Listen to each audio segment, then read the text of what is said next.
저희가 고백하는 우리 기독교에는 두 가지 거룩한 예전이 있습니다. 성례라고 하는데 하나는 성만찬이고 하나는 세례 예식입니다. 매달 첫 주에 저희 교회에서는 주일학교 어린 자녀들과 함께 성만찬을 나눕니다. 부모님 곁에 앉아서 찬양하고 말씀도 듣지요. 저는 이 성만찬 시간이 너무나 소중하다고 생각합니다. 저희 신앙 공동체 안에 있는 모든 분들이 주님의 식탁에 나와서 주의 사랑을 마음껏 나누는 자리이죠. 성만찬을 나누면서 제가 성도 교우들과 함께 눈을 맞추고 또 떡과 즙을 나누면서 새 소망이 또 새로운 부활의 힘이 넘쳐나기를 간절히 기도합니다. 오늘 저녁에 성금요일 음악 예배를 드리는데 우리 그 예배 시간에 함께 또 성만찬을 가지려고 합니다. 또 이번 주일은 부활주일인데 귀한 세례 예식을 갖고자 합니다. 저희 교회에서는 1년에 2번, 언제죠? 우리 그 부활절과 성탄절에 세례 예식을 갖습니다. 세례를 받기 전에 저와 만나서 제가 세례의 의미에 대해서 함께 공부를 합니다. 이때 제가 언제나 묻는 질문이 있습니다. 왜 세례 받으십니까? 라는 질문을 던집니다. 오늘 새벽 예배 나오신 모든 분들은 아마 세례를 이미 다 받으셨을 겁니다. 또 여러분의 자녀들도 대부분 유아 세례를 받았든지 또 우리 성인이 되어서 다 세례를 받았을 것입니다. 다시 한번 여러분에게 묻습니다. 왜 세례 받으셨습니까? 여러분, 왜 세례 받으셨습니까? 이 질문에 대한 답은 우리가 굳이 부활절과 성탄절의 세례 예식을 고집하는 이유와도 연결이 되어 있습니다. 성탄절은 주님께서 하늘 보좌를 버리시고 낮고 낮은 이 땅에 오신 날이죠. 하나님이 아들이 저와 여러분을 너무나 사랑하셔서 인간이 되신 날입니다.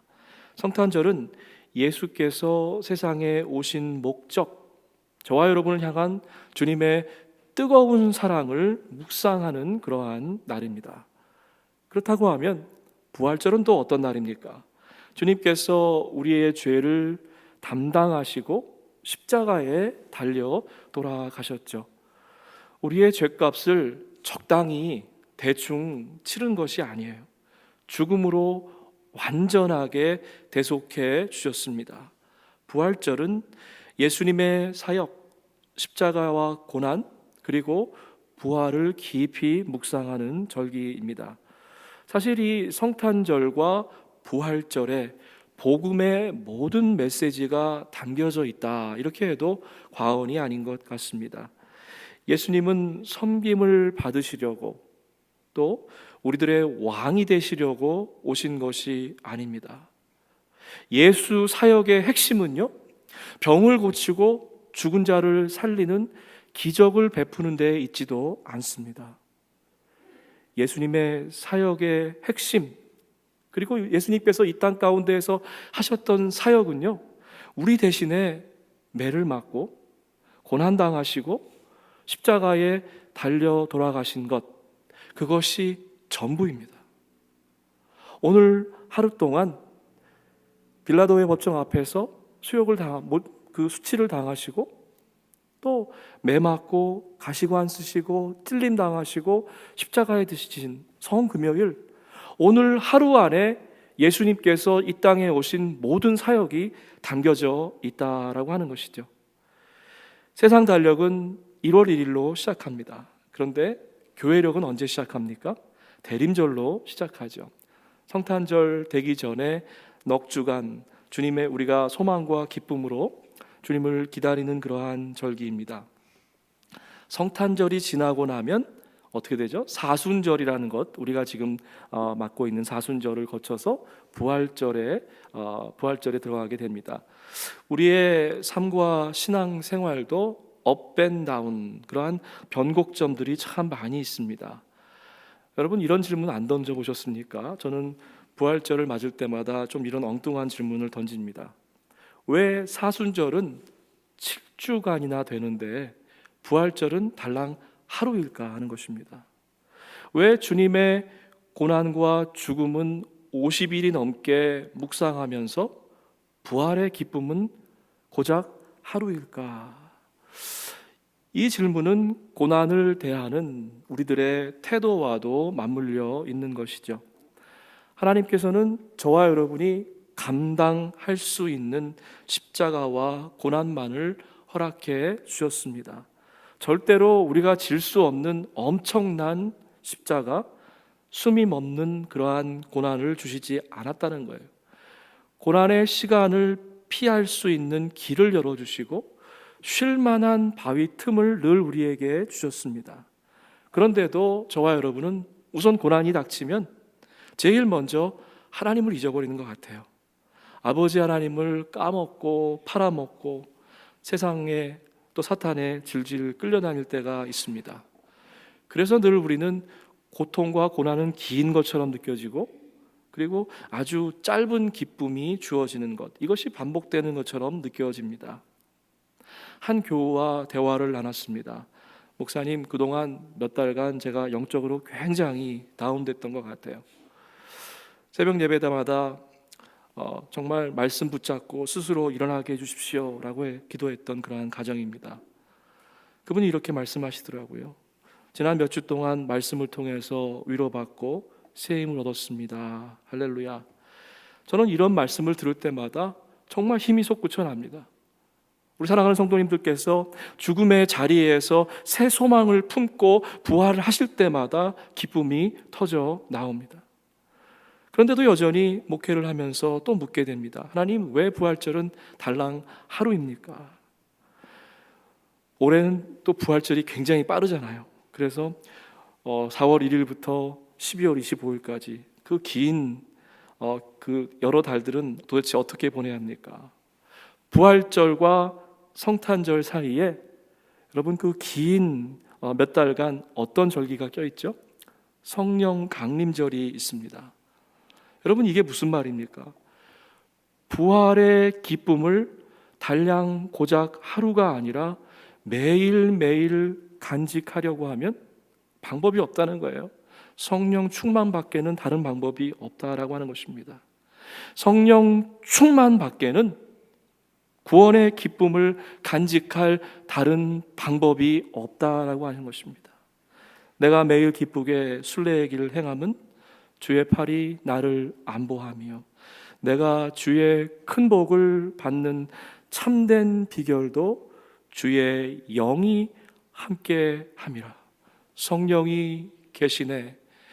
성령이 계시네. 할렐루야, 함께 하시네. 여러분, 혹시 지금 좁고 어두운 그러한 길을 걷고 계십니까? 좁은 길을 걸으며 밤낮 기뻐하는 것, 주의 영, 성령이 함께 함이라. 여러분, 제가 처음에 드렸던 질문으로 다시 돌아가 보기 원합니다. 왜 세례 받습니까? 왜 세례 받으셨습니까? 도대체 세례를 받는다는 것이 내 삶에 있어서 어떠한 의미가 있습니까?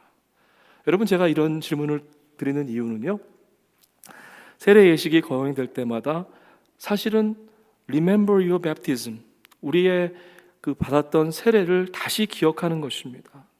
많은 분들이 세례에 대해서 세 가지 오해를 갖고 있어요. 세 가지 잘못된 생각을 가지고 있는데 오늘 아침에 그것을 한번 짚어보았으면 좋겠습니다. 첫 번째 오해는요, 세례를 받지 않아도 구원받을 수 있다라고 하는 것입니다. 다시 말씀드립니다. 세례를 받지 않아도 구원받을 수 있다. 바나 리서치 기관이 최근에 born again, 소위 거듭났다라고 하는 크리스찬들에게 서베이를 했습니다. 놀랍게도 4분의 1 정도가 보편 구원론에 빠져 있다는 것을 알게 되었습니다. 그것은 뭐냐면 예수를 구주로 고백하지 않아도, 세례를 받지 않아도 죽고 나면 구원을 받는다라고 하는 것이죠. 라벨 목사가 쓴 그 사랑이 이긴다, Love Wins라는 그 책이 있는데 많은 분들이 아마 이미 읽어보셨을 겁니다. 그 책이 출판되고 큰 반향을 일으켰습니다.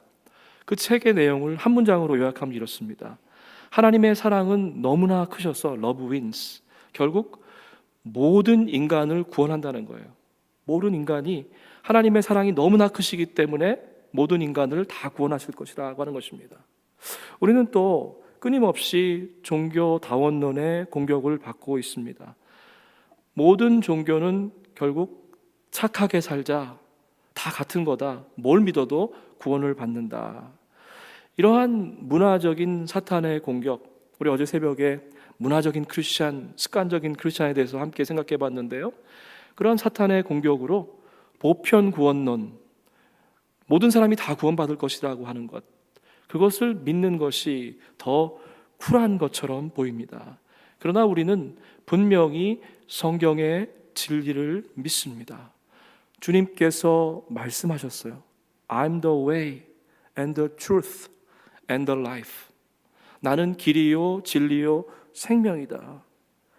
나로 말미암지 않고는 아버지께로 갈 자가 하나도 없다라고 얘기합니다. 잘못된 견해이죠. 세례를 받지 않아도 구원받는다고 하는 것은 성서적으로 봤을 때 옳지 않은 견해입니다. 세례에 관한 두 번째 오해입니다. 세례만 받으면 다 끝난다라고 생각하는 것이에요. 세례는 여러분 끝이 아니라 오히려 시작입니다. 세례를 통해서 진정한 신앙생활을 막 시작하게 되는 거예요. 그렇기 때문에 여러분 1년에 2번 있는 그 세례 예식은 여러분들이 다시 한번 신앙생활을 제대로 하겠다고 하는 결단하는 그러한 날이라는 거예요. 세례 문답 교육을 하다 보면 많은 분들이요 세례 예식을 앞두고 망설이는 것을 봅니다. 마치 결혼식 전날까지도 결혼을 해야 될까 말까 망설이는 그러한 마음처럼 그러한 마음들이 좀 있으신 것 같아요. 근데 같은 말씀들 하세요. 목사님 아직 준비가 안 됐습니다. 좀 더 생각해보고 다음 기회에 세례를 받을게요. 근데 여러분 이 말씀을 뒤집어 보면 이런 뜻이에요. 세례만 받으면 크리스찬이 된다라고 하는 그러한 생각이 짙게 깔려 있는 것입니다. 세례는 끝이 아니라 시작입니다. 우리 주님도 물세례를 받으셨어요. 목수로서의 인생을 마감하고 하나님 아들로서의 사역을 시작할 때에 세례를 받으셨습니다. 이는 내 사랑하는 아들, 내가 기뻐하는 자라 하나님의 음성을 들으셨습니다. 여러분 예수님께서 무슨 죄가 있으셔서 우리 인간들처럼 회개하고 세례를 받으셨겠습니까? 주님은요 물 세례를 통해서 자기의 죄가 아니라 하나님을 등지려고 하는 인간의 본성, 그러한 원죄를 대신 회개하신 것입니다. 인생을 아름다워라고 하는 그런 책이 있는데 그 책을 쓴 사람이 일본 사람인데 미네노 다스히로라고 하는 분이에요. 세례에 대해서 이렇게 고백합니다. 저는 세례를 육체의 생일과 구별해서 영혼의 생일이라고 부릅니다. 여러분 세례 다 언제 받으셨는지 아시죠? 그날이 여러분의 영혼의 생일입니다. 물세례가 됐든 불세례가 됐든 아니면 하나님을 만난 뜨거운 첫사랑의 고백을 드렸던 그날이든 여러분의 영혼이 생일이죠. 이렇게 말하면 웃으실지 모르지만 저는 나이를 묻는 질문에 이렇게 대답합니다. 어머니에게서 태어난 미네노는 63세, 그리스도인으로 태어난 미네노는 43세. 제 육적 자아에는 사람을 쉽게 판단하고 정죄하는 교만함이 있었습니다. 또 정의감에 불타는 사람처럼 보이려고 제 자신을 위장하기도 했습니다. 제 뱃속에는 허영심과 야망이 꽉 차 있었습니다. 마음으로는 여전히 사람들을 비웃고 무시하고 있었습니다. 얼마나 더럽고 교만한 인간입니까? 그러던 제가 예수 그리스도를 구세주로 영접하고 용서받고 세례를 받았습니다. 세례식이 시작되기 직전에 저는 목사님께 저의 더럽고 추한 죄를 빠짐없이 고백하고 회개의 눈물을 흘렸습니다. 그리고 기다리고 기다리던 세례의 은혜를 맛보았습니다. 그날이야말로 제 생애에서 잊을 수 없었던 영혼의 생일입니다. 세례를 받자 제 생활에 놀라운 변화가 일어났습니다. 매일 예수 그리스도의 거룩한 다스림을 받았습니다. 그것은 인간의 힘을 초월한 하나님의 사랑과 은혜에서 비롯된 것이었습니다. 저는 다시 태어나고 변화되었습니다. 여러분, 이번 부활절에 세례 예식을 저희가 거행하는데 세례 예식을 받는 분들뿐만 아니라 저와 여러분 가운데 이런 고백이 좀 있었으면 좋겠습니다. 마태복음 18장 19절 말씀인데요. 29절에 있는 말씀인데, 그러므로 너희는 가서 모든 민족을 제자 삼아 아버지와 아들과 성령의 이름으로 세례를 베풀고, 그 다음 말씀이 참 중요해요. 내가 너희에게 분부한 모든 것을 가르쳐 지키게 하라. 무슨 얘기냐면요, 세례를 받는다고 어느 날 갑자기 성자가 되는 것이 아니란 얘기입니다. 세례는 주님의 거룩함을 닮아가는 삶이 이제 막 시작됐다고 하는 그러한 신호탄이라는 거예요. 그렇기 때문에 세례를 받고 나서 우리가 해야 될 것은 주님의 말씀을 가르쳐 지키게 하라. 늘 말씀을 배우고 그 말씀 가운데 붙들려 있어야 된다라고 하는 것입니다. 마지막으로 세례에 관한 세 번째 오해입니다. 여러분, 세례는 사는 것이 아니라 죽는 것이에요. 그렇기 때문에 세례는 사실상 장례식입니다. 여러분 읽어보셨는지 모르겠지만 Dying to Live라고 하는 그런 책이 있습니다. 얼마나 책 제목이 멋있는지 모르겠어요. 그리고 기독교 우리가 알고 있는 그 십자가의 역설, 복음의 파라독스를 그대로 담고 있는 책 제목인 것 같아요. Dying to Live, 살기 위해서 먼저 죽어야 된다는 것이죠. 주님과 함께하는 영원한 삶, 그 영생을 이 땅 가운데에서 누리려면 저와 여러분이 반드시 죽어야 된다는 거예요. 성금요일 새벽 예배 아침에 제가 왜 이렇게 무거운 얘기를 합니까?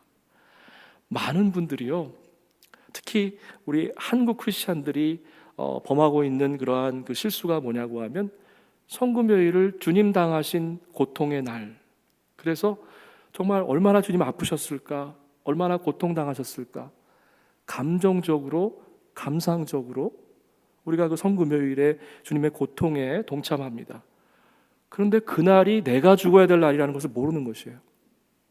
오늘이 바로 내가 다시 십자가에 못 박혀서 죄에 대해서, 세상에 대해서 죽어야 되는 날이라는 것을 우리가 가끔은 잊고 있는 것 같습니다. 내 자아가, 내 잘남이, 내 교만이 죽지 않으면 절대로 구원의 기쁨을 누릴 수 없다는 거예요. 하루 부활절의 기쁨조차도 누리지 못한다는 거예요.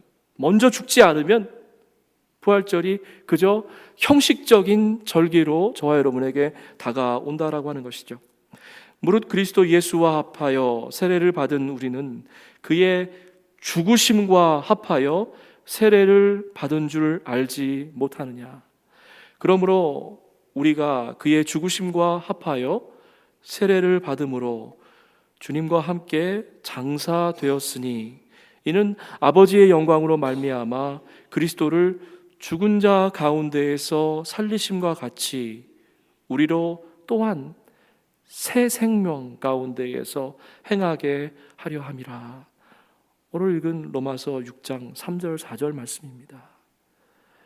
여러분, 세례는요, 우리의 죄성, 당장 드러나는 그러한 죄악이 아니라 우리 마음속 깊은 곳에 불쑥불쑥 치밀고 올라오는 그러한 죄성, 하나님을 떠나려고 하는, 주님의 사랑을 거부하려고 하는, 내 뜻대로 내 마음대로 살아보자고 하는 그 의지를, 내 의지를 그 깊은 은혜의 강물에 수장시키는 것입니다. 아예 나오지 못하도록 묻어버리는 것이에요. 세례의식의 그 물은요, 두 가지를 상징하는데요. 첫 번째로 저와 여러분의 영혼이 이제 거룩한 삶을 살 수 있도록 깨끗하게 씻어주는 것입니다. 정결케 하는 의식이죠. 두 번째 의미는요, 그 물세례는 더럽고 추악한 우리 죄를 완전히 장사시키는 것입니다. 정결케 하고 또 죄를 장례하는 그러한 의미를 갖고 있습니다. 여러분, 부활절을 맞이하면서 하나님께서 우리에게 주신 그 세례의 의미를 다시 한번 생각해 보시고, 또 오늘 성금요일인데 우리 저녁 예배에 나오실 때까지 하루를 정말 내가 십자가에 못 박혀야 될 부분들, 아직도 내가 죽어야 될 부분들이 있는가를 좀 생각해 보시고, 또 말씀의 거울에 비추어서 다시 한번 세례의 의미를 깊이 생각하는 복된 하루가 되기를 주의 이름으로 축복합니다.